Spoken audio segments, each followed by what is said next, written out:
Okay guys, so this week we're doing our product analysis page. I've been basing my project so far on the multifunctional living. My customer or my target audience is homeless people. So I've selected two innovative products that could be suitable as like a homeless shelter, which is what I'm kind of aiming towards. To start off with, I've got my title at the top using the same font as I've been using all along. I've got an introduction that just explains what is on the page and why I've chosen these two products, and also what I hope to gain from this page. And I've then used ACCESSFM to analyse this one. So we've got aesthetic, where we talk about what it looks like. Then we've got customer, where we think about who's going to use it. We've got the cost of the product.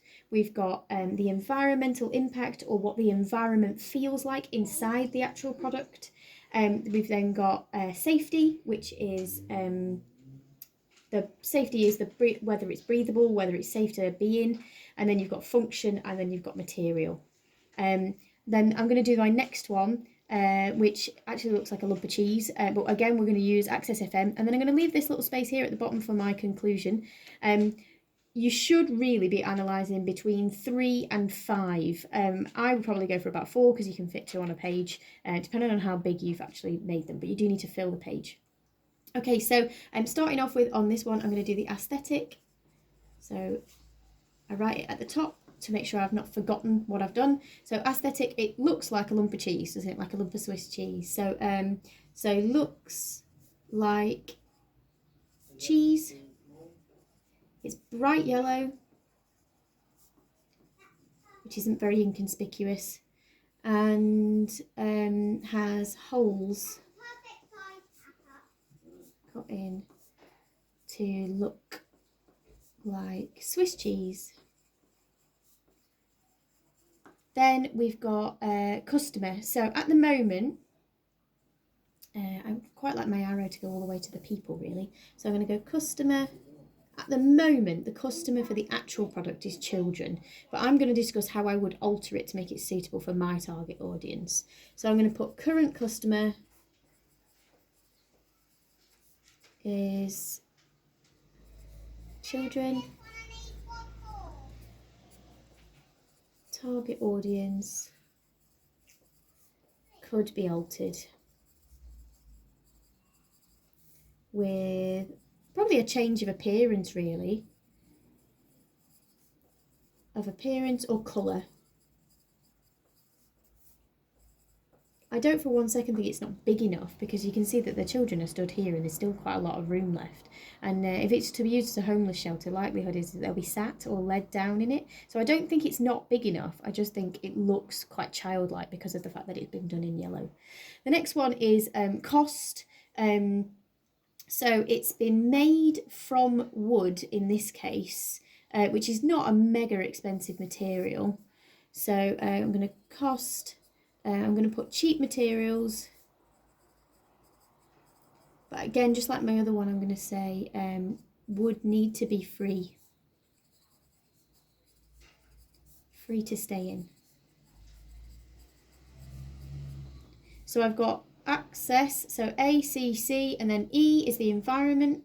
I really like the fact that this one includes plants, and I like the idea of maybe being able to include like plant pots in the top, because I quite like the idea of being able to feed the homeless people with the actual shelter. So I'm going to actually drag this all the way across here, and I'm going to go environment,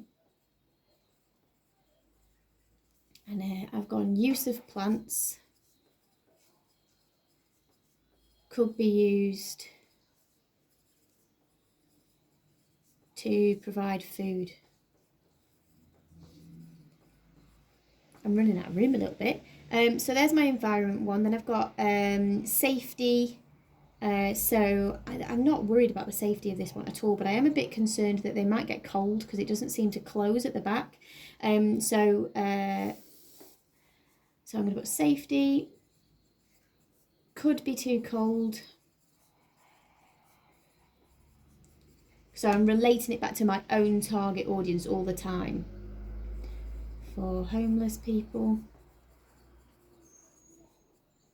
would need to consider a door, or at least blocking some of the holes up. And then we've got function and material. So At the moment, it's like a playhouse, but it would be used as a shelter. So I'm going to put function.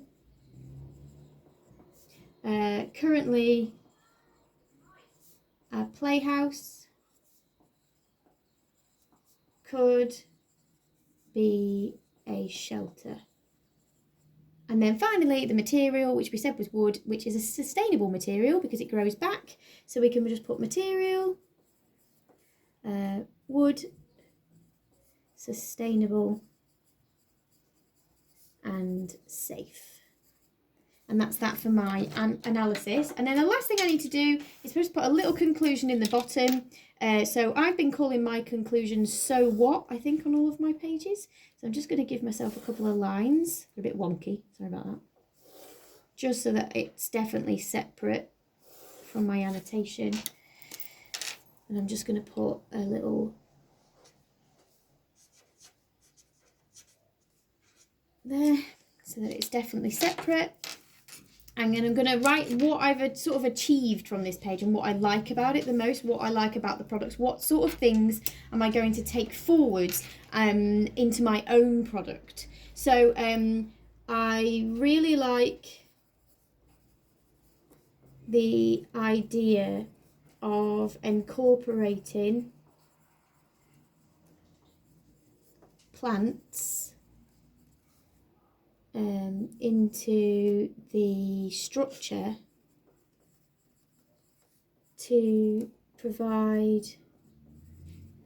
food.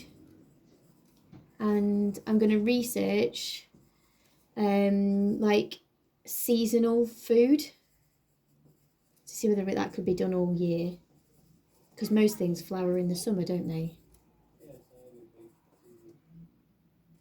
Also, I quite like the idea of it having, either being able to stow away or it being quite nice to look at, so that it's not like an eyesore during the day. So I also really like the idea of making it either hidden or an attractive statement piece. And then it doesn't really bother other people. And that's everything. So by the time you're done, you should have a product analysis title, an introduction, and you should have analysed 2 products on a page, and you should have a conclusion at the bottom. The page should be overflowing with ideas. If it isn't, you need to do some more. And generally speaking, you'll need 2 of these so that you've actually looked at enough products to drive yourself forward into the next stages of your project.